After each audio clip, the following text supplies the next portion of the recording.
For more, let's bring in Dr. Ashish Jha, Dean of Brown University School of Public Health and former White House COVID response coordinator during the Biden administration. Dr. Jha, great to have you with us.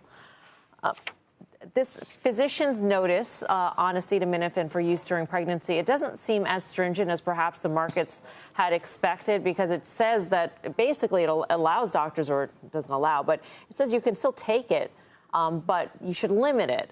Is that not as bad as you thought it might be? Well, first of all, thanks for having me on. I mean, look, obviously, what women should be doing is they should be talking to their doctors about what they can take and not take. I've spoken to a lot of obstetricians today. They're largely outraged by all of this because there's no new science.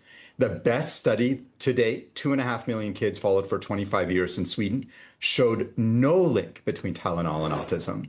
The study from last year is a meta-analysis of a lot of small studies that are not actually as good.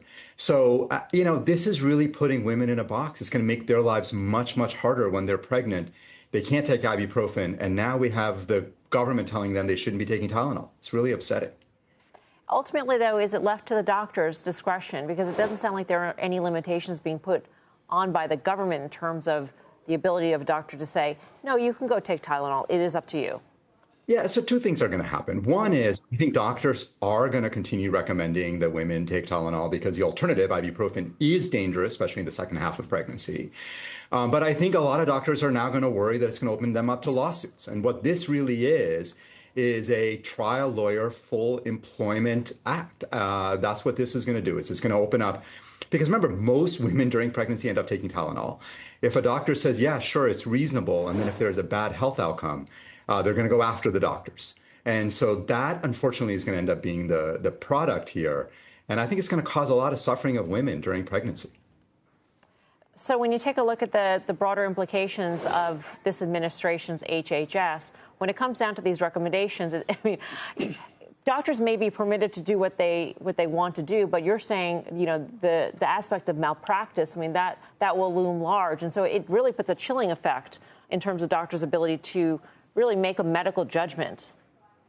Absolutely. I think this is a problem that is going to have a very negative effect on women, wanting to get pregnant. If you can't take any pain medicines, you can't take any anti-fever medicines.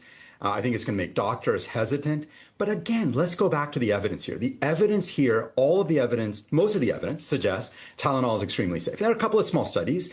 If there is real concern, FDA, the NIH, should run large clinical trials. That's actually how we answer these questions. And if those clinical trials show that Tylenol is harmful, great, then we should make that a proclamation. But that's not where we are. There's no new science here. Bobby Kennedy said that he wanted to get to the root cause of autism by September. He's found what I think is a convenient scapegoat, but the harm is going to be for pregnant women across the country.